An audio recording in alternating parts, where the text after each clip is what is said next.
really appreciate everyone. The energy is amazing. And everyone was showed up, showed out. And I want to say thank you all for being here. And thank you all for taking that time and how would I say, like invested this 1 hour each night. But tonight is definitely going to be more than an hour. So brace yourself for that. If you have to take a break, don't worry. Don't pay too much attention about writing notes. This slide is going to be available to you as well. And if you have any questions, please ask. Don't hesitate to stop me in between if you're unsure about anything and ask me. If you're too shy, feel free to send me an email, right? And I will answer any question you have. All right. So why do you need a business plan? A business plan function as a crystal ball of sorts for your business, right? Specifically, a business plan helps you to accomplish several things that are critical to your success. And when we talk about success, we're talking about your business success. Your business succeed, you succeed. One, it estimates total startup costs for your business, which is so important. A lot of time we're starting business and we're not sure how much it's going to cost to start a business. And then we kind of stop in between because we didn't realize that, wait, I need X, Y amount of money, right? So if you know right off and that you need X, Y amount of money to start your business, then you can start doing your research and figure out how you're going to achieve or obtain the financial support that you need for your business. Two, it projects revenue and profit. You're in business to make money, right? So what a business plan does, it helps you to see long-term within a year. If I do X, Y, Z, because within the business plan, you're going to set goals, you're going to have a marketing plan and so forth, which we're going to talk about later. But if you do everything that you set out to do, how much can I make if I sell X, Y, Z within a year and within 5 years and within 10 years? So you could see an idea of, if this is a profitable business, because not all business is profitable, depending on what it is, right? And then that will give you an idea if you really want to do it. It convinces investors. A lot of people need investors to help with their business, depending on the type of business that you're doing. I'm currently doing a business plan for a young man that is starting a bike rental company. So I'm doing the whole business for him. And definitely he needs investors to help him with the bike rental company because he needs stock, there's a whole lot of stuff entailed with that, right? So that's where the business plan comes in handy. It compete from the start. So right away, you get to see who your competitors are and who you're competing with. So you're positioning yourself in a unique way, right? It anticipates challenges, right? So what are the challenges that you might face within the future, right? Like a lot of people say something like COVID, there's no way of us anticipating something like this. But now that you know that something like this could happen, depending on the type of business you're operating, you need to be able to say, okay, let me plan for this. Like with my organization, the one that we support this individual with disability, before Christmas break, we already anticipated the challenges that we're going to face if the COVID numbers start going up. And because we were able to anticipate those challenges, we're able to say, okay, have a plan, right? Because we definitely don't want to close the business again, like what we did in 2020. So what are those plans what can we put in place just in case the numbers rise, the city closed down and all those stuff. So it helps you to anticipate challenges, right? Are you starting to see the value of a business plan? Could you guys put a 1 in the chat if you see the value in a business plan? I see someone's coming up. Yes. First time, yes. I see someone. A business plan is crucial to your business. All right, thank you guys. Okay, so how do you write a business plan? Let's get into it. Okay, so before we start, hold on, let me see how to minimize right here. Unfortunately, many business plans are widely unrealistic, right? In order to be effective, a business plan needs to be realistic. So everything that you put in your business plan, make sure you're able to achieve these goals. Make sure you're able to do exactly what you say is within a business plan. If someone is writing the business plan for you and you don't understand some of the terminology or anything that they put in the business plan, ask those questions. Make sure you know this is your business. You need to know how to operate it. You need to understand every single language, every single strategies, everything down to yesterday we were talking about visibility, things that you need to do within your website, things that you need to do to position yourself on Google search, on the internet. Make sure you understand what these things are, right? So it needs to be very realistic to you, the business owners, to make sure that you feel comfortable operating and running your business. Okay. It's possible that you may put together your business plan and then realize that the potential outcome isn't as bright as you initial thoughts, right? So when this happened and what this looks like, say for instance, you put together your business plan and then you see, wait, the idea that you have in your head is not going to be as profitable as you thought. So here's where, if you have someone who's working with you with your business, here's where you could restructure your business and come up with new ideas, how you could ensure that now this business is a profitable business.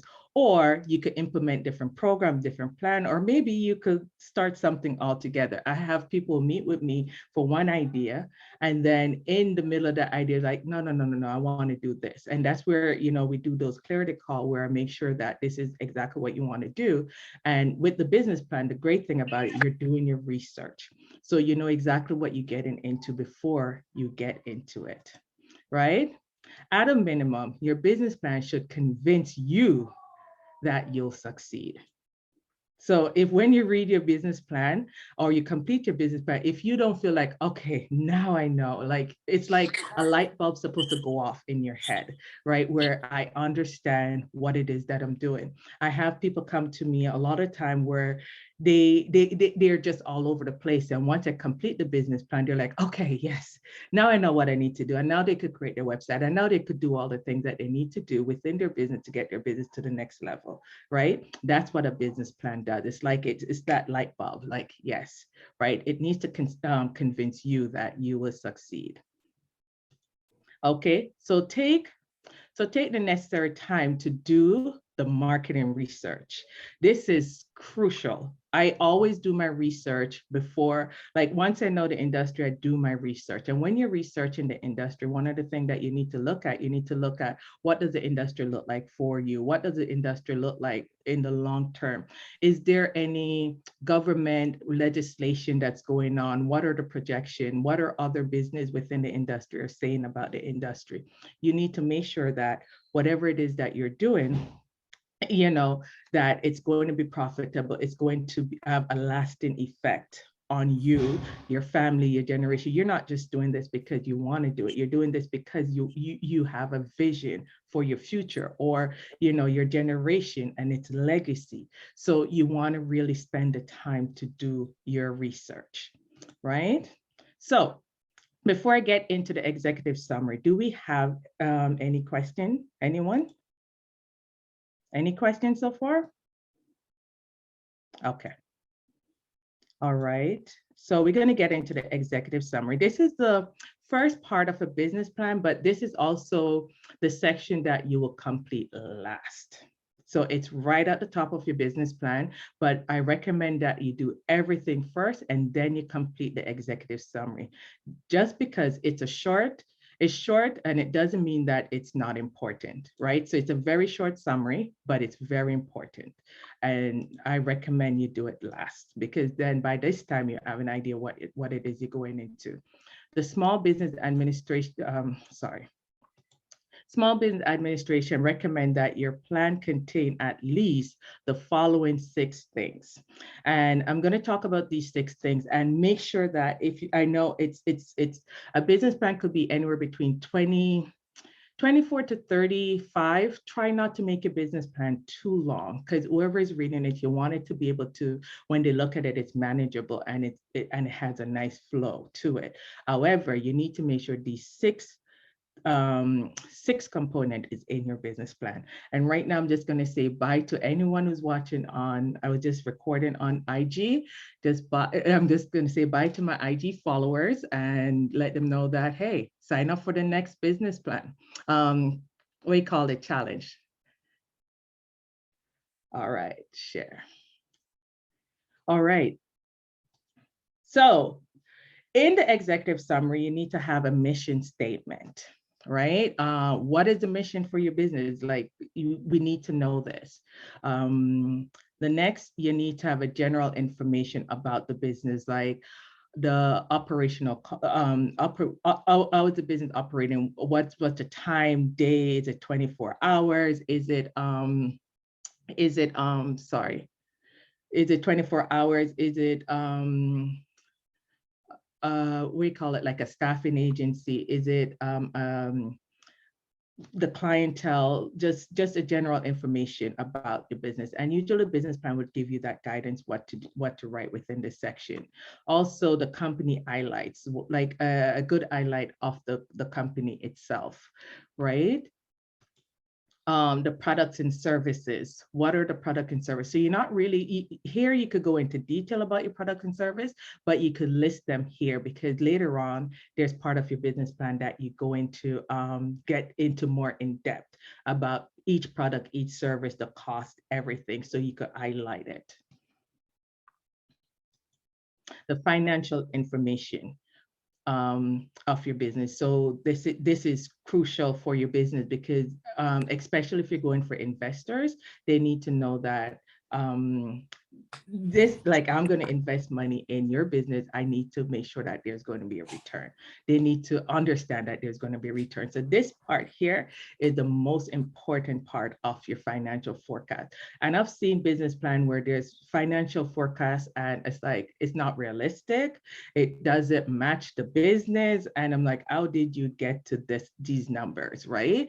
And if it doesn't make sense to you, it's not going to make sense to the person who's reading it, right? And one of the things that I've learned is that whenever you're putting something together, it needs to be so simple that even a 5-year-old can understand it. Because you have to think about, we're in a country, we're in North America, and there's lots of language barriers. There's a lot of other things that could affect someone understanding what you're saying. And not because you understand it doesn't mean that the person who's reading it understand it. And you don't want, because of there's all these complicity, you don't get the grant or the loan that you're looking for because someone don't understand exactly what you're trying to say within your business. And the financial information need to make sense. Don't just put numbers out there. The calculation need to make sense, right?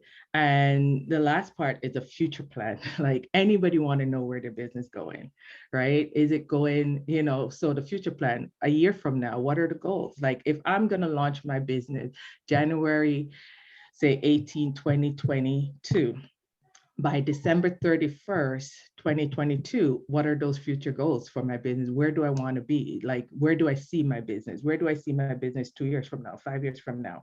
You need to have those plans for your business in place, right? The executive summary is the introduction to the rest of the business. The summary should be concise and compelling. You may want to consider writing your executive summary after the end, which is what I explained before. So this, because you're putting, it's like you're putting everything about your business in probably 3-4 sentences. You don't need to be longer than that. Even if you could compel it within 2 sentences, that's fine.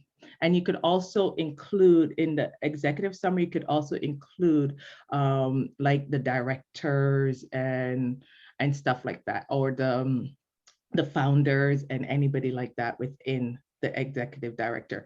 And for those of you who are doing businesses with more than one business partners, make sure you highlight and shine each business owners. Okay. So the company overview. This should include the industry you're in, right?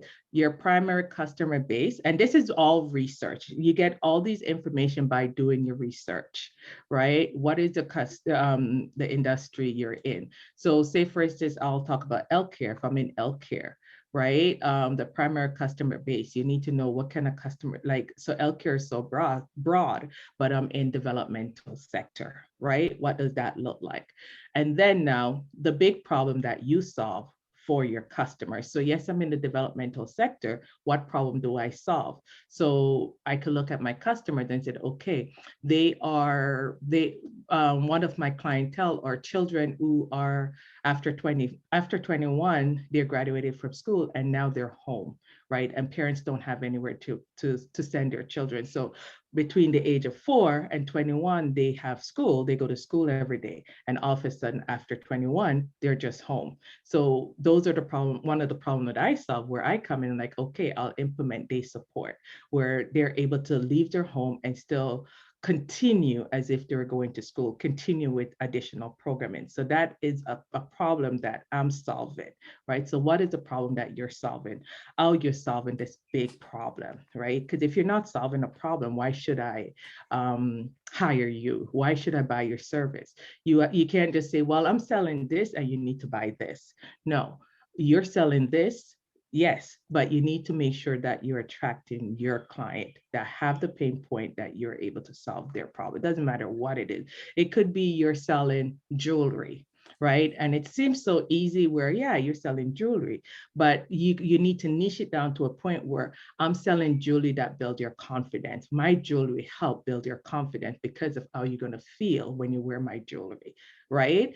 And then you could break it down even more where you're targeting women who have self-doubt, who have image problem, whatever it is that they're going through. They're going through this big pain where they're lack that self-confidence. They don't feel like they're sexy enough, they're bold enough, they're beautiful enough. When you wear my jewelry, this is going to help you feel exactly the way you want to feel.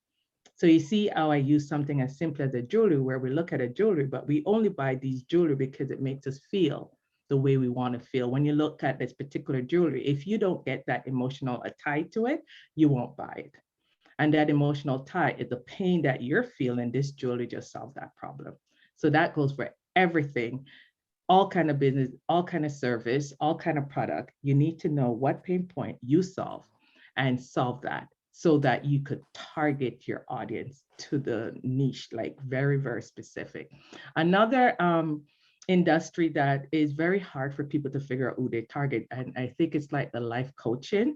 Life coaching is so broad, right? If you're into the coaching business, what are those niche that you could you're able to pinpoint? You think about like life coaching, maybe you're a life coach for someone who just experienced trauma because you could relate to someone that experienced trauma. Or like myself, I have chronic illness, chronic pain, right? So if I was a life coach, I could target people who are going through chronic illness or chronic pain because I could help you go through it because I've gone through it, and I could take you to the step that helped me manage my pain.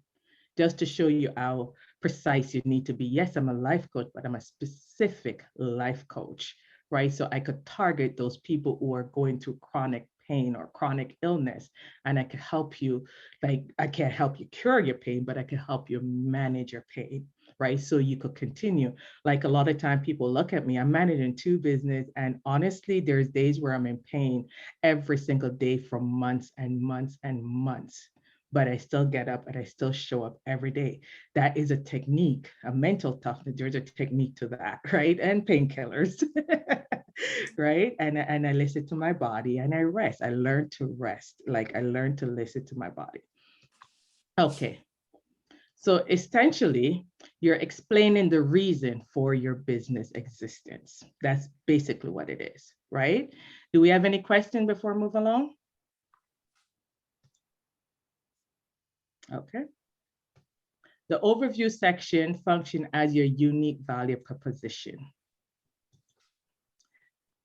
Try to answer these questions here is, who do you serve and how do you serve them? And that's where I talk about like the like, you know, where I could say I serve women with chronic pain, right? How do I serve them? I serve them by teaching them technique to manage their pain. Or I could use like my disability organization. I serve those who who have developmental disability. And I could narrow it to the point where I said I serve those who are experiencing developmental with, what would I say, behavioral issues or unique complex needs, right? How do I solve their problem is by implementing behavioral strategies, right? That, or I work alongside any behavioral strategy that they already have in place, or work alongside any organization. So that's what's made me unique and stand out a bit out in the industry, right? So that's how you need to position yourself in that unique way, right? Ultimately, your business exists to solve a particular problem. That's the only reason why you're in business. A lot of people, they're like, I'm going, like, honestly, for myself too, that's it. I was going in business, I'm going to do this, that. I had to position myself to learn all these things to get the result that I'm getting. I had to take courses, I have to hire coaches, right? Because nobody taught me this that I'm teaching you right now. So I learned the hard way, and that's why I'm here and I position myself to help those who are starting their business to learn from my mistake. You're going to make mistake, but at least you won't be making these mistakes. You're making another mistake that you could help somebody else out of, right? And honestly, if you follow this and you position yourself, you will attract your client. Like, you'll be so surprised how people find you. How you'll be wondering, wait, how did they know that I exist? Because people are watching you and you don't know they're watching you. I've watched coaches for years before I hired them, right? And when I was ready, then I hired them. Okay, so let's go to the marketing section. This part is fun.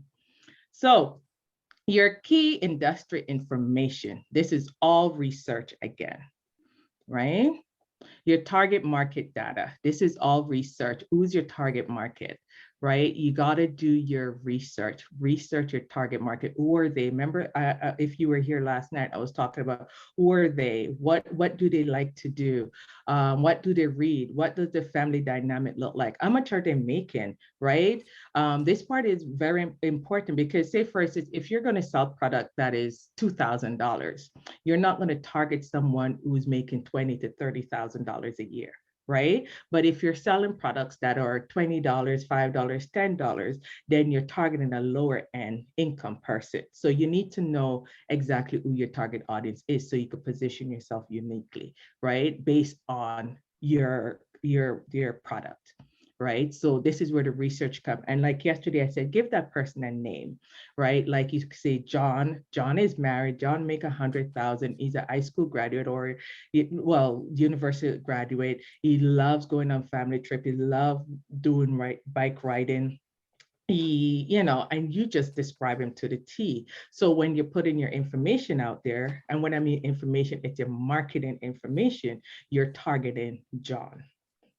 So when John see your message anywhere across social media or on the internet, he knows that you're speaking to him. Like, say, for instance, like I'll use a Robitussin, we call it like Tylenol. I always use that. Or let me use a different commercial. We call those allergies medication. You always see someone in pain where they're in bed and their nose are red and all this stuff going on with them. And then when they take the medication, now they're up and they're able to take care of their family. And they mostly use women or parent who have a busy life. And because of these allergies, they're not able to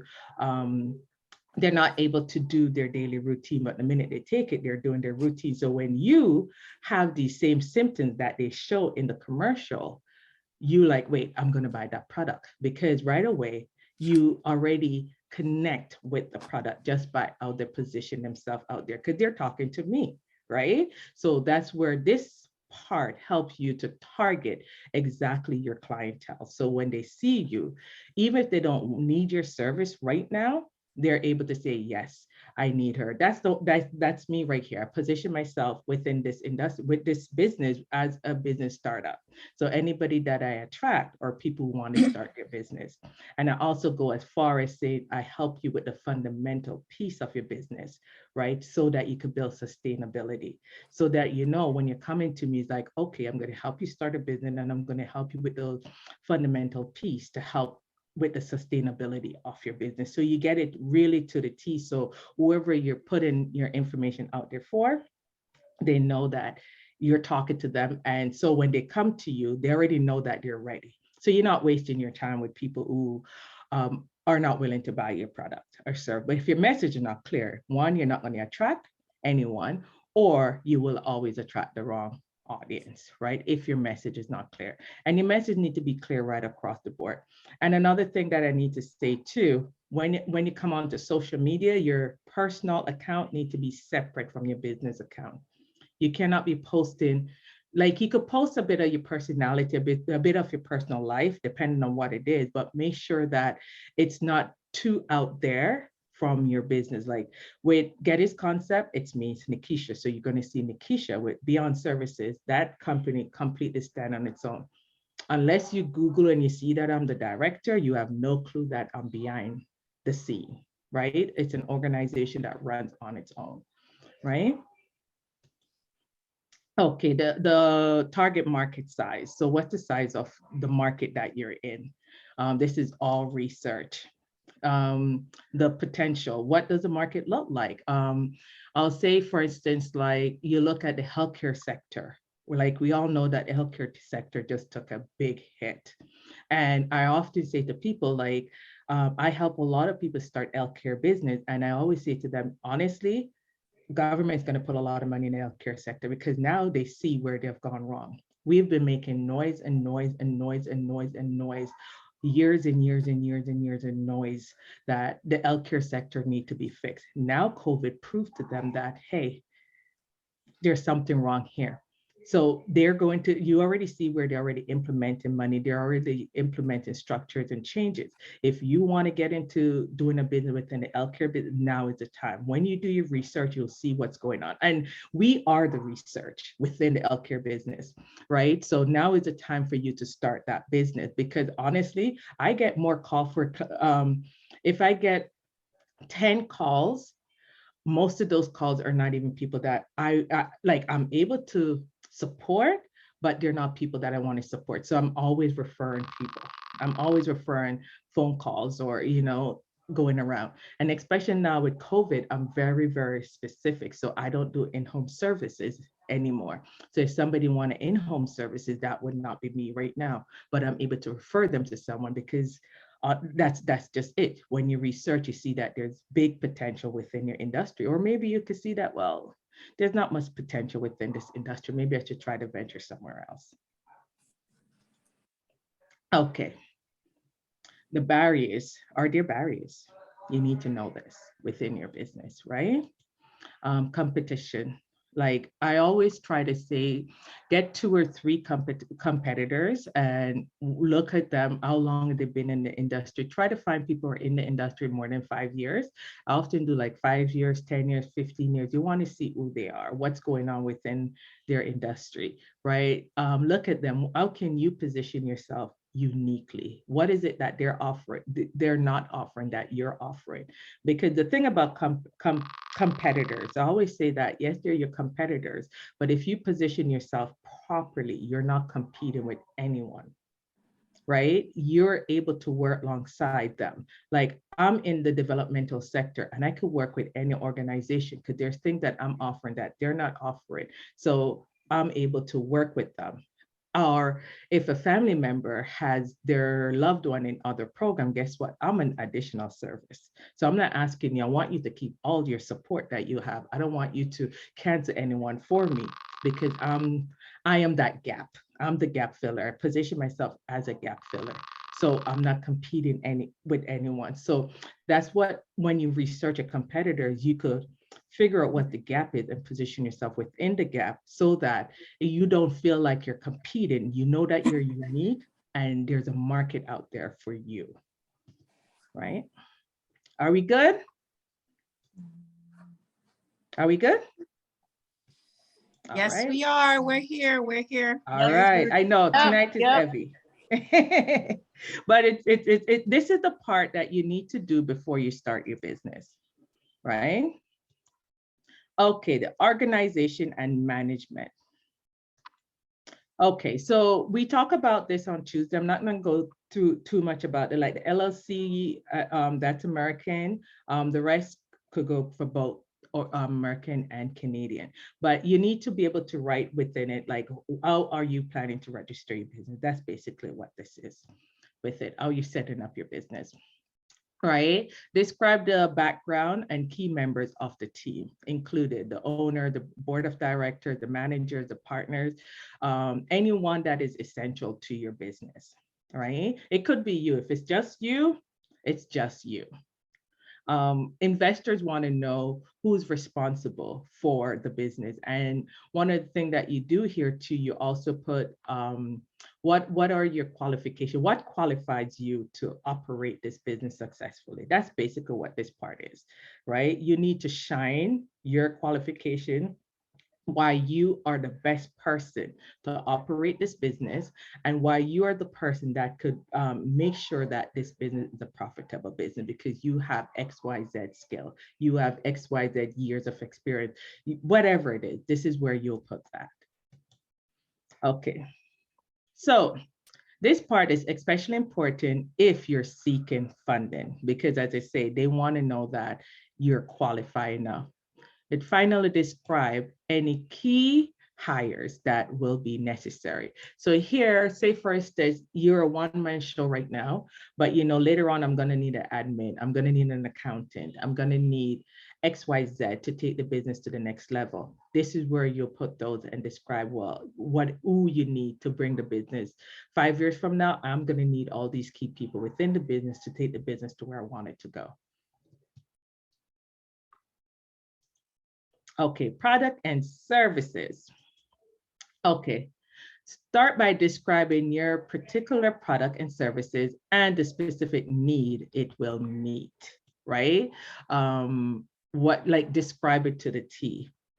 And what needs does it serve? So here again, we're always going back to the pain point and how you're solving those pain points with your product and service.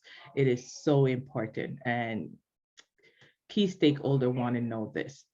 It's really important to clarify exactly how your product or service will stand apart from your competitors. So this is where you're talking about your uniqueness, where I said, okay, I'm that gap filler, right? This is where I come in and I work alongside family, and I work with any agency that's within their in their loved one life. And what I do, I position myself as a gap filler. And how I even came up with that idea to be that gap filler, I remember working in day program, and we work the day program is from 9 to 4. And after 4, there's nothing we could do to help families. And there's times where families will call us in crisis. And the only thing we could say to families that, you know what, call the police. My shift is done. There's nothing I could do outside of your home, right? And for me, I used to feel heartbreaking because there will be family where I'm hiding under the table. She's trashing the house. I don't know what to do. And the only response I could give based on my superiors is, you got to call the police. That's very, like, for me, it's like, oh, I'm heartbreaking for this person who's crying, begging me for help, and I'm not able to help them. So this is where I'm like, okay, I will provide that additional support that family needs, right? Where if they have that kind of emergency, they could call on me. Okay. However, if you're creating something entirely new, it's important to explain exactly how your product or service function and why it's valuable. And I remember there's a gentleman here, I'm not sure if he's here tonight, he's creating an app, right? So this is something new. Maybe the app that he's creating it doesn't exist, or the service that he's created, it doesn't exist. This is where you got to go in depth, because remember, the person that's going to read your business plan, if you're trying to get investors, they need to understand exactly what's in your head. What is it that you're creating, and how is it going to solve that problem? How is it valuable to your audience, right? So don't be afraid to go in depth here and make sure, it's simplified, but it's understandable, right? Okay. And the product and service stats. So you could do this. This is research to see, sometime depending on what the product or service is, not all product and service you could get a stat on, right? development objectives, right? So how is the business being developed overall, right? This is where you put those objectives there, right? What are the, I always have a problem pronouncing this word, forgive me, proprietary information about your business. You're going to include that here. Supply chain, is there any supply chain? Where are you getting your supply from? You're going to include that as well, right? Your product and service should really shine through in this section. So everything about your product and service, right? In marketing and sales. Okay, so clarify how you'll make customer aware of your product and service. So this is all marketing. And I also always suggest that you have 3 types of marketing for your product. So you'll have you'll have your lead magnet. So I'll take you through what that looks like, right? To have 3 different types of marketing. So say for instance, like for this, I'll use this, this challenge, for instance. So I'm a business consultant, and I help aspiring business owners start and launch a sustainable business. That's what I do, right? So my marketing is where I'm hosting this free 5-day workshop. So this is part of my marketing. What this does, it gets everyone, my ideal client, right in front of me, because everyone here tonight, everyone who has been here for the last 4 years has a desire to start a business. There's no reason for them to be here. And that's why I use those key language within my advertising so that I'm able to attract exactly who is for me, right? So that's one marketing. Now I get you to attend the program. Now, my second marketing could be my email list. So now I'm able to email you more information. I could give you more business tips. I could, there's so much thing that I could do with my email marketing. My third marketing will be my social media handle, where I show up on Instagram and I give tips and stuff like that. So there you go. You see 3 ways that I'm able to market myself and attract my ideal client. So this is where you're going to put that there and describe how you're attracting your ideal client. Always have at least 3 methods. All right, clarify how you're convince them to buy from you. So by me showing up here, showing you my worth, showing you my value, I'm showing you that, like, this is me convincing you that, hey, you want to start a business? I'm the person to help you get to where you want to go to. Not only am I showing you that that I could help you by teaching you these strategies right here, I'm also a living example because I have 2 profitable business. So you could see that, oh, wait, she has 2 profitable business. She's actually doing it full time. I attend her workshop and I get really, really, really good value, right? So based on those values, if when I need her, I know that I could go to her and I trust her that she's able to take me from point A to point B because of what she already given me, right? A lot of time we have to remember that we have to have something to offer a client so that they could trust us to give them the value that they require, or, they're paying you, right? So they have to be able to trust to say, yeah, I know when I buy XY product or service, I'm going to get a result that I need. And that's why, you go to Costco, they give samples, right? If you taste the sample and you like it, you'll buy it, right?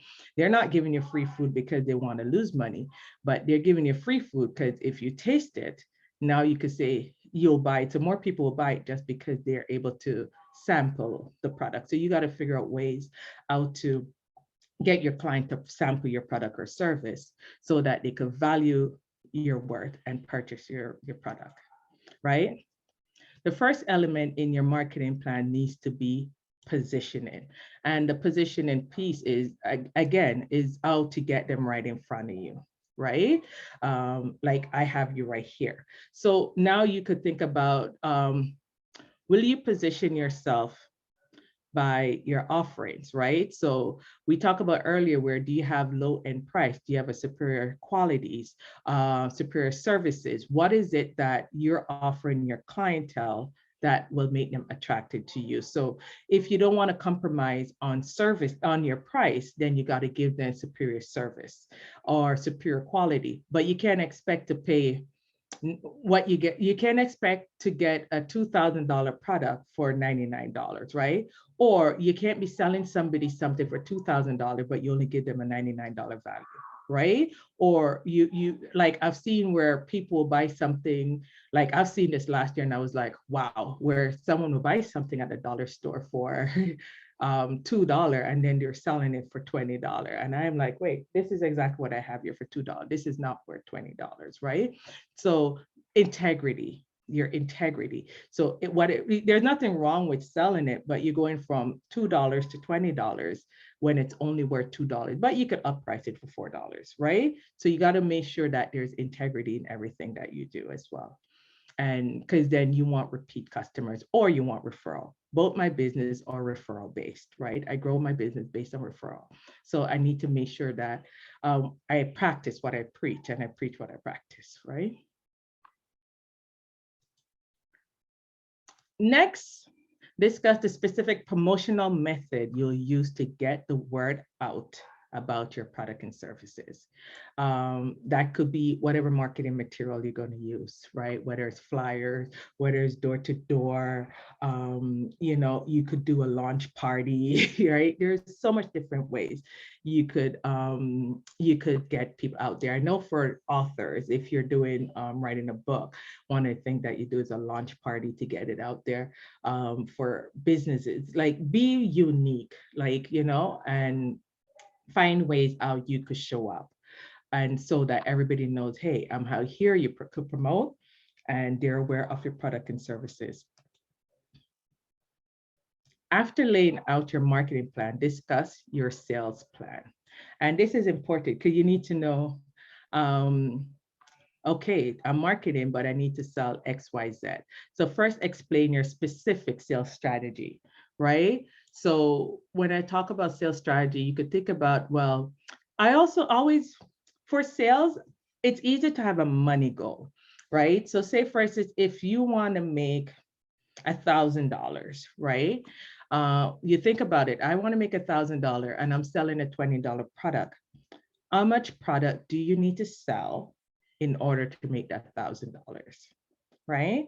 And then so you break it down like that. And then you're like, okay, so within a month, then you divide it up by 30 days, right? And then you divide that up. So you have this much product that you need to sell to make $1,000 for the month. Now you divide it. I'm a math head, so so doing the math is easy for me. But you divide it up into the amount of days, and then you know, okay, I need to sell X, Y amount per day to make that amount of money, right?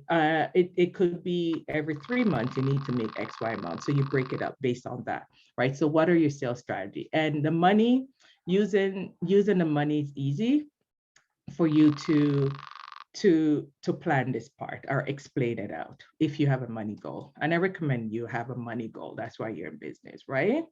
Next, talk about who will be doing the selling, right? So is it you? Is it by referral? Is it that you need to be able to recruit, right? Who's doing the selling, right? Lastly, lay out the budget you have for both sales and marketing. You need to have, honestly, you could start a business without a marketing budget, but as your business grow, you need to market and you need to have a marketing budget. Also, we include in your marketing budget like flyers, business cards, stuff like that. That is part of your marketing budget. If you need posters, if you need banners, if you have to go to a convention, all those, like, you know, do you need to go to wherever, right? Those pop-up shops to sell your product. How much does that cost? Lay that out. If you need someone to build a website, all that is part of your marketing, right? And here's the fun part, financial part. So investors will closely examine this section to determine whether they want to give you money, right? So this part is very important. And don't guess this part. Don't guess it. Don't guess it. Don't guess it. Don't guess it. It needs to make sense. It needs to make sense. I've seen where it doesn't make sense. And honestly, I've written it sometime where my clientele was like, wait, this does make sense. And then I look back on it, I'm like, oh yeah, I made a mistake here. And then I go back over the numbers. Because honestly, sometimes I'm doing 2 to 3 business plan at once, right? I try not to do that, but yeah, I'm crazy sometimes. Okay, so include as much past financial data as possible. So this is not so much for the startup business. I know there are some people on here that has existing business, and so this is where you include that. So if you have an income statement, a balance sheet, cash flow. I'm actually working alongside with Kadeen right now, where we're doing like honestly, we're rebuilding this client of ours business, the whole structure of his business. He's been in business, yes, he's getting funding, but there's things like the business is missing all the shells. Every single shell is missing from this business. Like the only thing that's up and running, like he has a service, he's getting his funding, but when you ask her, there's nothing there. And last minute, I had to be doing a income statement, a balance sheet, all this for him so he could get funding, right? So, but this is where if you position yourself properly, you don't have to be hiring someone last minute and paying last minute price to get stuff done that you could have had done from day one, right? So, and you need an accountant, right? If you have a corporation, you need an accountant. If you have a nonprofit, you need an accountant. You need an accountant. You need an accountant. You need an accountant. Don't try to operate a nonprofit, a corporation, a charity fund. None of these without an accountant. The financial piece is crucial to your business, and when you get audited, you will get hit real hard because there's rules that you must follow, and if you're not following these rules, then you're going to fall into problems. Right? If you're not sure how to create a projection, consider hiring an accountant or financial advisor. You need one if you don't know how to do this, right? Okay, so include these in your funding. So the amount of funding you need, right? So this part is where you will do another chart where you show exactly how much funding you need. So highlight exactly what is it that you need funding for. Do you need a computer? Do you need phone? Do you need an office space? Do you need whatever it is? This is where you're going to highlight every single thing that you need to run and operate your business. Whether you need it now or 5 years from now, you put it down. This is part of putting your business together, right? Maybe you need an office space, but right now you're going to have a virtual space. And as the business grows, you're going to have an office space. Write that down, right? The funding you'll need down the road, you got to write it down. The type of funding that you desire, loan, investment, the terms, everything, you need to have this down here. Okay, additionally, make it clear how you will be using the funding. So everything, so say for instance, if you need $10,000 to start your business, you have to show how that $10,000 is going to be spent.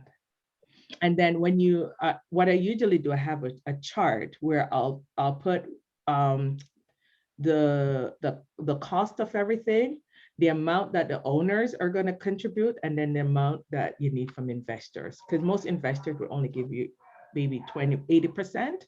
So you still have to come up with 20%. Right. And I know for a lot of grants, they want to see that.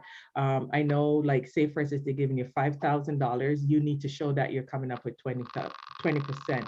So if they're giving you $5,000, they need proof of you spending at least $1,000 within your business. And when they need proof, they need receipts, right? To show that you're investing X, Y amount in your business, right? It's also critical to lay out your future financial plan so that investors have a good idea of what they're getting into. Like, you don't want them to ask any question. You want, when they look through this, they have a clear picture of what your business, you want to have a clear picture of what your business look like. You want to launch this business with no doubt in your mind that you're going to be successful, right? Customize your fund request to who you customize your fund request to who you're talking to. So basically, like every fund or say grants or stuff like that, they have certain requirement. So you got to see what your requirement is and make sure that you customize to them, right? Don't try to, say for instance, if you're trying to get a loan from TD, you have your funding piece for TD, but then you're trying to go to, say for instance, the Black business corporate is doing a loan, but you don't research to see what their requirement is, and you take the one from TD and you give to them. Now you just lost that loan because you did not take the time to customize to see what is it that they're asking for, right? In terms of how much funding you should request, that will depend on both your needs and the financial projections, right, of your business, right?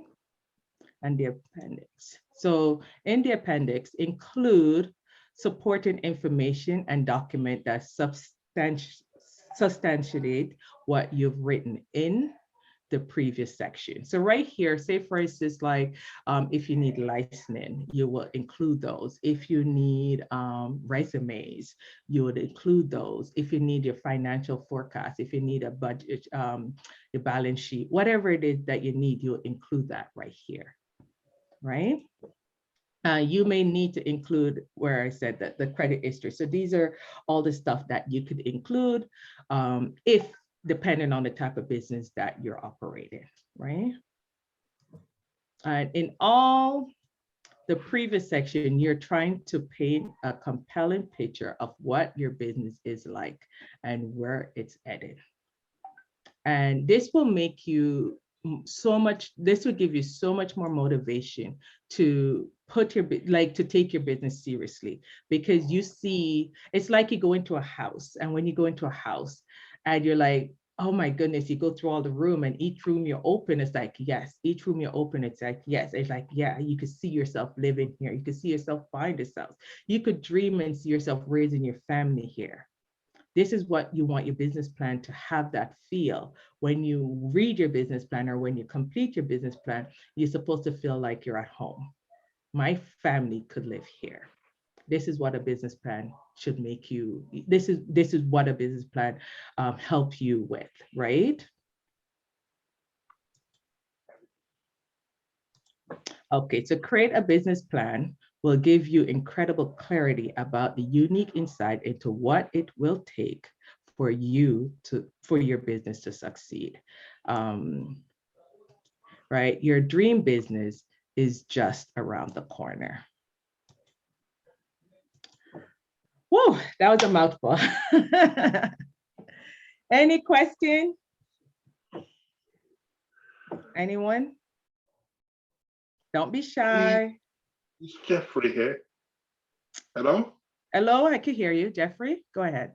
Yeah, could you go back to that bit about oh, I lost one. It was after about the business plans, what you need for the business plans. What do you need to? Right, or could you send the recording instead? Yeah, I will be sending the recording and the Yes. slide as well. So you're gonna receive everything. Thank you. Yeah, by Monday. I know it's a lot. That's why I said don't worry about Yeah. taking notes. I'm gonna send everything to you. I just missed one slide. That's all. Writing it down. Just one. Okay, which slide is it? Let me go through it again. There One was a more. list of yeah, picture something on it as well. I can't remember what Hold exactly on. what it was. Okay. I'm gonna go backwards. Tell me when to stop. I'll tell you when. This one. Credit That one? history. This Credit one? history. One more forward. One. Yeah. This one? one. Okay. Credit histories. I'll just write quickly, yeah? No problem. Also include resumes. So sometimes they need resumes to Like a CV in this yeah, country. to make sure that you have the qualification you need to operate the business. Yeah. Is that necessary though? No. This is all dependent on the type of business that you're operating, right? Because some business you do need license. And remember, this goes from state to state and province to province. Yeah. Right? So every I'm not sure province, about every it. state requires something different. right? So you need to Specific- know what it is that you require. If you're going to do a daycare, you need permits, Yeah, right? yeah, So those are the Yeah. things. But if you're doing an online store, you don't need any of these, yeah. right? If you need a Okay. loan from the bank, your credit history is, they need your credit history for a loan, right? So it depending on what it is that you're doing. I know for myself, where one of the things that I do, I want my business to separate itself. So both businesses building their own credit, but in order for them to build their own credit, my credit has to start from my credit first, right? And then once they run my credit, so my credit, the first thing I did was get for each business, I get a credit card for each business, and then I operate that credit card, and then I get a loan, like a small loan, because I'm building that business credit, so that later on, if I was ever in need, say for instance, I want to build a house or a structure or whatever, I could go to the bank and that business could stand on its own and get the loan that it needs without my credit, without my interference, because the business stands on its own. Mm. Right? And I recommend that everyone to build their business credit. I've met business owners that said, oh, I have a credit card that's separate just for the business, but how do you do your reconciliation? How do you do bookkeeping when your grocery shopping is on the same credit card as your business? Right? How do you keep track of what is what? Right? So it's very hard when you're mixing business and pleasure. It's just like you're using your personal account for your business. But at first, your credit needs to be run. You have to use your credit. Your business will piggyback on your credit. However, after a year or so, your business is basically on its own. And then what happened, your business credit don't affect your credit because it's two separate things, How do right? you And then build your credit? business credit don't affect your credit don't affect your business credit. Your business credit don't affect your credit. And that depends, not for sole prop, right? Remember, sole prop, if you have a sole prop business, the sole prop is you, right? So everything the sole prop does, it's you. Everything you do is the sole prop. But if a corporation or a nonprofit or it stands on its own, but your credit is what's going to help that business get its credit. And then later on, the business will start building its own credit. Okay, but Are how you do you good? build in the first place? Go ahead, Jeffrey. How do I build credit in the first place? I'll say the first way to do that is get a business credit card. Yeah, okay. So Yeah, start by so the first way you need to start is open a business credit card. I mean, a business account. So you open a business account, and then once transactions start flowing within the business, where the bank see, okay, money's flowing in and out, and that's where your bookkeeping and everything is going to go. Then they're like, oh, okay, I see where this business is doing well, right? Because then the cash is going in and out. Then you go and you do a business credit card, right? So when you apply for the business credit card, they first have to run your credit. If there is business owners, everyone's credit need to be run, right? So if you have, say for instance, there's 4 people in the business, there's four partners within the business, each partner's credit will have to be run. Say if one partner have bad credit, you're not going to get it, because they're running everybody and they're making the decision based on a collective basis, right? So when you're going in partnership with people too, it's very important for you to know their credit score, right? Because that might affect the growth of your business later on. okay, thank you. Okay, I think Jackie has her hand up and someone have a question. Yeah, I do. Good night. I understand the purpose of the business plan and how important it is. However, I'm observing that if you're going to offer a service where you won't need funding from the bank or a lender or anything like that, where you can, fund that yourself, do you really Mhm. need a business plan, or how would Well, you structure I would this? say yes, you need a business plan, because what it is, a lot of people, they're starting a business and launching a business from your head. Everything is in your head, right? With the business plan, it gives you that forecast. So you know where your business is going. You know how to navigate your business. You know how to market your business. You know how to position yourself in the business. When somebody asks you a question about your business, you're able to answer those questions. So say, for instance, you launch a business, right? You don't know who is going to call upon you. So if you launch a business, right?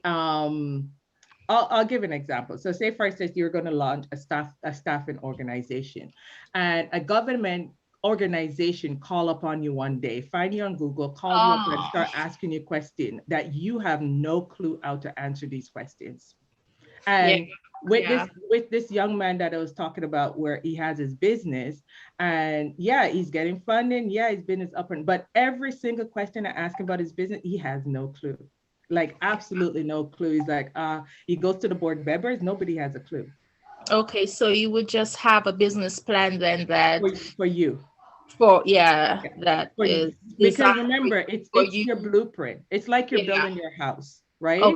Okay. Yeah, remember where I said you want where you're going in it room by room by room, you feel at home and you feel comfortable with your business. It's your business and you want to feel comfortable living in this. You're going to live it. Like I intend to live in this business. I intend to retire and be a Victor Newman where my kids are running it, but I'm still the head until I die, right? It's still my baby, right?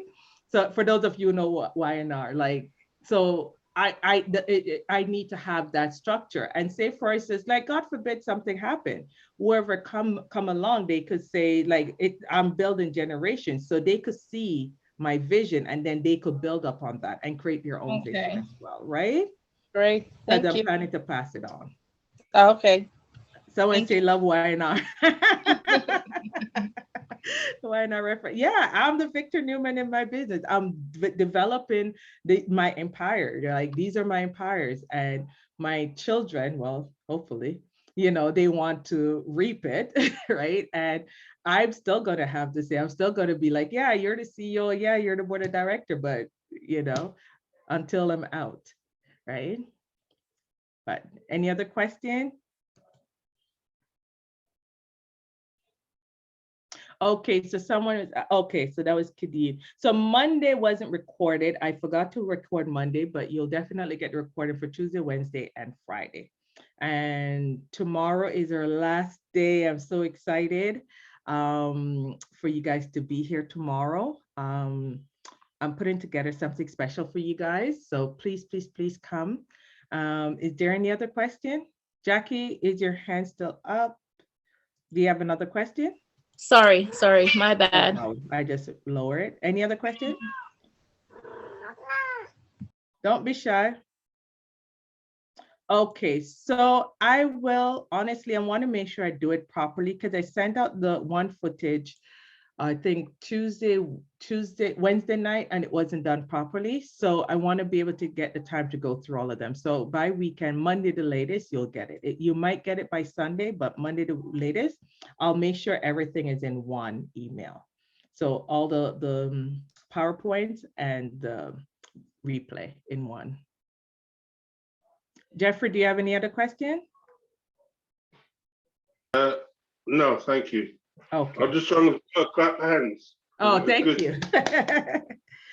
Anyone else? I know the business plan, I try to make it I was trying not to make it heavy, but it's hard not to make something heavy that is already heavy, right? Yeah. And every part of the business plan is important because it's like, I always say, think about a house. A house is not complete with all the bedrooms. A house is not complete without the bathroom. A house is not complete without the kitchen, right? A house is not complete without all these essential rooms in the house. So that's what each section of your business plan, think about a house. Each one is a room, and you need each room in order for that house to be complete. Yeah, I've noticed McDonald's do that.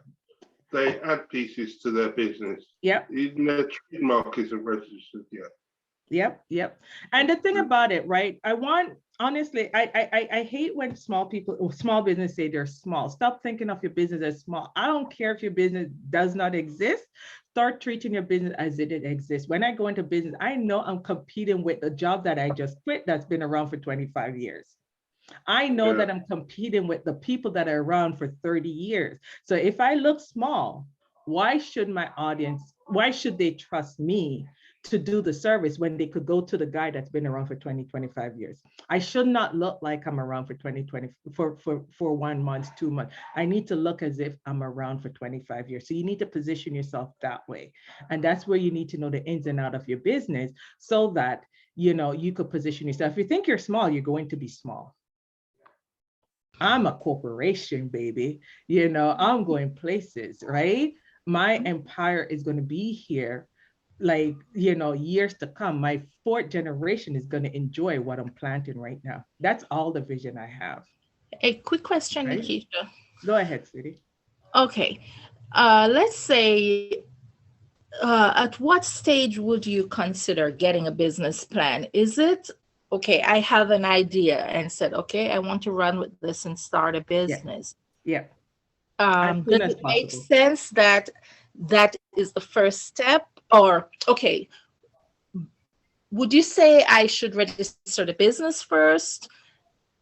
Well, the business registration doesn't really affect, because people register business and just been around, and that's it for years. I know people who have registered business for like 4 or 5 years and do Which nothing. I have, yeah. Exactly. Okay. So the business, so yeah, would the you business say- registry.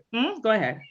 Okay, so would you say then, if I have an idea that I want to do this business, but I don't know where to go with it, then that would be a good time to get a business Right away. Yeah. place? Yeah. I'll Okay. say get the business out of your head, because what happened once it's on paper, it's almost like it's a reality. It's compelling Yeah. you to do something. Yeah, it's compelling you to Yeah. do something. It's like it's out of your head, it's on paper. Now you got to do something with it. And Okay. now you're burning desire because you know what it is, right? Yeah. That desire will, like, it will just have, like, you sit down and you read 25, 30 pages of your business. Like when you go to sleep, that's all you see. When you wake up, that's all you see. So tell me you're not going to be motivated to work towards your business. It's one thing to be here, but now you know what each room looked like. You know what your master bedroom looked like. You know what your master bath, you know what the color of the walls look like. Tell me you're not going to be excited. Yeah. Well, Right? And then that's going to motivate you. That's what motivates me to keep pushing. Like, as I say before, I have chronic pain. They're like, honestly, knock on wood, thank God, like the last couple of months been good, but I've had months where every single day I'm in pain, right? But because I have that vision, I keep going. Because I know where my business is going. I have that, like, I know the forecast. That's what motivate me to push beyond my pain. Right? okay, great. Thank you. Anyone else? Jeffrey, your hand up for a question? Again, yeah. Do I include in this statement, in this plan, do I include mission statements and vision Yes, statements? mission, vision, and value statement. Yeah. Value statement. Mhm. Value statements are what you want the company to be seen. Is that true? Exactly, exactly. And you know what, for business owners too, I recommend that you make a mission, vision, and value statement for yourself, right? And because you're the owner, so you have it for the business and you have it for yourself. And what this does, it gives you that, it helps you to know your non-negotiables. It guides you. So if you're attracted to the wrong people, your mission, vision, and value will lead you, because you're like, wait, this does not align with my mission. This does not align with the goals that I have for me and my business. I don't want anything to do with this, because people will approach you with a whole lot of business ideas, or you know, where they want to partner in with you, or whatever it is. People mouth are sweet, right? So you need to have that guidance, that principles that could guide you, where you could say, well, that really don't align with me right now, you know, another time. Because honestly, especially with network marketing, when people see me, they're like, why are you not in network marketing? Why are you not doing? There's nothing wrong with network marketing, but I get approached all the time, right? But it does not align with my vision. Nothing wrong with it. It's not my vision. I know it doesn't align. So I'm easy to say, well, it's not for me right now, right? I just use that as an example. Right. Thank you. Thank you. Can't thank you enough. Thank you. Okay. Anyone else? Don't be shy. You have me for free. I do have a question. Go I do ahead, have a question. Jennifer. Yes, my question was from the other day, not yesterday, but the day before. Okay. When the lawyer was talking about partnership agreements. Mm-hmm. And I did ask a question, but then I had to leave, so I didn't really get the answer to that question. It was about, so she was talking about the importance of having a partnership agreement if you're in business with a partner. But Mhm. then she was talking about the business cooperation. And my question was, if you're in a business corporation, do you still need to have a partnership agreement? Okay, I'll say yes. For the simple reason is the corporation has its own agreement. Like there's rules around the corporation that the business and each directors have to follow and adhere to, right? With the Bylaws, yes. partnership, with the partnership, that's between you and the individual. So for myself, for Beyond Services, I do have a partner. So within that partnership, what that looks like for us, where we talk about what if we agree to disagree, right? Because you're not going to always agree on things. Because remember, we're different people. What does that look like, right? Because that could, disagreement could be a big, big thing within a business. What if a partner decided to leave, no longer want to be a partner? What does that look like? What if somebody passed, right? Does it go down to their spouse? Like, how do you, what happened to those? So that's where that agreement is so different from the corporation, right? It's that agreement between you guys where you could agree, especially with the disagreement piece. Like there's a lot of time where me and my partner, we don't agree on something and we're like, you know what, we'll just agree to disagree because that's in our agreement and we just move forward. Did it get resolved? No, because it's not going to be resolved because you have your opinion, I have my opinion. It's not that important. Let's keep going, right? If it's something that's important, we take a break and then the next person will come back like, okay, can we talk about this right now, right? But you need to have these for your partnership, right? Think about every and anything that could go wrong and include that in your agreement. Okay. And there Because you was, just want to learn, you just want a way to resolve anything that could go wrong. That's what the agreement is about. right, makes sense, makes sense. Thank you. And she was going to send a copy, right? A sample? Yes, yes, yes. I'll put everything together by Monday. Awesome. Thank you so much. No Appreciate problem. you. Any other question before we call it a night? Jackie, you have another question? I see Jackie and I see Jeffrey. Jackie, go ahead.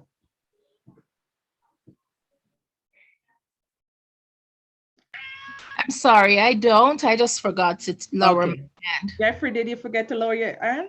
Okay, No, I wanted to know go how ahead. many pages this should be, please. Sorry to interrupt you. No more than 30. Most business plan is between 20 to 24, 25. I usually try to keep business plan under 25. 25. Yeah. Some say 100 is too much, or it Oh, can Lord be. Jesus. Nobody's going to read your 100-page business plan. No. No, Okay. because it's a snippet of your business with all the key important things, right? So you're not writing like, it's just like the executive summary. It's just to summarize where they read it. They're like, okay, I understand what the business is, right? When they go to the marketing piece, they could see, okay, here are the three, they know how they're going to market their business. And these are the 3 ways that they're going to market their business. And when I read it, I say, oh, okay, this makes sense. They're going to do X, Y, Z to attract their customers, right? They just need a snippet. They need key information. Yes. Okay, thank you. Okay. If you decide to bring in a partner in the middle of your business at some point, if you can do that, does it change? No, how does it change the business plan? You'll just include it. Your business plan, honestly, your business plan is not set in stone. As your business grow, you're gonna rewrite your business plan. So you're gonna alter. So say for instance, you have a marketing strategy in your business plan and that marketing strategy is not working and you get in you go in your business plan, you restructure it, right? So it's that blueprint that is flexible. So if you're adding a business partner, then you could implement that within your business plan as well. What you need to think about is the registration of the business and the percentage rate of the business. So if this person is coming in, are they coming in as with a percentage where they're, you know, like if something's supposed to go down, like how much percentage are they getting? So there's all these key things that you need to include. Don't just have a business partner for business partner's sake, right? I've had where, I'll give you an example. This year, I was helping someone to start a business. And then one day she just called, I have a partner. I'm like, you what? I said, like, yeah, I was talking to my friend and she just want to be partner with me. And I'm like, I don't advise you to just have a partner without me have a conversation with her. We had this conversation and I'm like, I don't advise you to have a partnership without a contract, you know? They went ahead, business started, everything. Honestly, business like 3 months, they stopped talking. Wow. You know, so you got to be very careful who you're partnering with. Like right away, and then the other day, like, oh, I think we're going to start a new business. I'm like, keep me out of it. I find somebody else to help you, because it's like y'all don't learn from your mistake, right? But yeah, you got to be careful, right? A business is, yeah. And I remember when I started my business, my corporation, I launched at the Disability Expo. We were right beside two young ladies that had a business. They were business partner together, and both of them, I think after a year or two, I think they launched their business 4 months before we did, and within a year and a half, the partnership dissolved, the business dissolved, and then both of them had to start doing their own business separately, right? So you got to be very careful. Don't just do business with any and anybody, right? Make sure the vision align. The vision must align.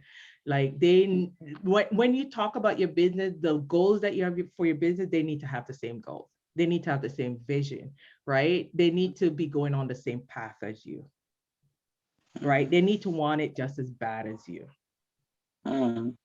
Yeah, Right? I mean, I was asking for, you know, in terms of, say, I decide to add a family member, you know, it could be, you know, like your goal to say, well, you want to pass it on to another generation, you know, and, you know, you add someone who will take it, you know. Okay, so here's it. So this business here is called Geddes Concept. The reason why I call it Geddes Concept, my last name is Geddes, and I'm like, okay, I could register a business for my family, and anyone within the family could work under the umbrella, right?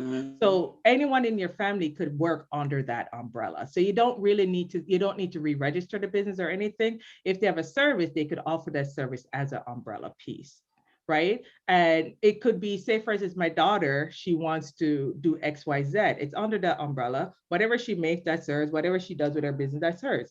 It's a family business, right? But each person could provide their own service, do their own thing. We do our taxes properly and make sure, you know, if my husband decides to do XYZ with this business, my husband and I are partner with it. My husband doesn't do anything to do with business.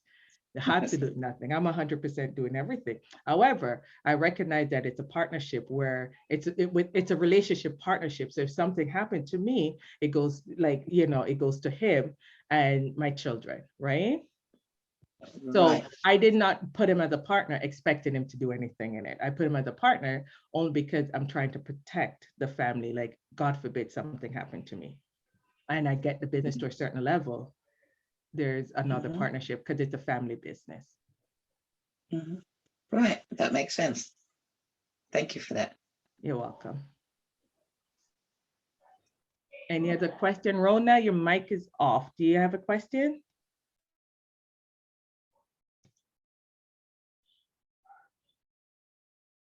Okay, I think that's it. Thank you, everyone. I am looking forward to seeing you guys tomorrow. Thank you guys for being here. I truly appreciate you guys. Have a great night. Bye. Good night. Well, you will send the recordings though. Yes, by Monday, you'll get all 4 nights of recording, and we had 3 days of slides. You should have them all. Yeah, all right, thank you. You're welcome, Jeffrey. So you're on for tomorrow night again? Tomorrow night at 6, yes. Yes, thank you. Thank you very much. Okay, good night. Look forward to seeing you tomorrow. You too. Bye. Bye-bye. Good night, Lakeisha. Good night, Good everyone. night. Thank you, guys. I love you guys so much. You too. Bye-bye. Bye.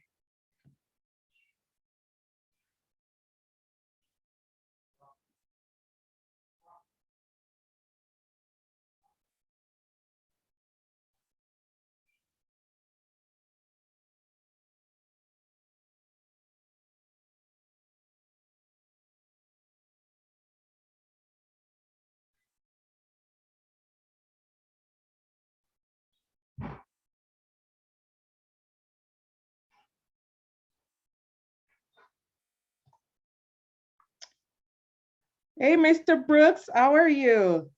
You can say hi to me. Mr. Brooks. Mr. Shy, Mr. Brooks. Keish, do you want me to unmute? I mean, Oh. stop recording? Yeah, oh, I thought you stopped recording.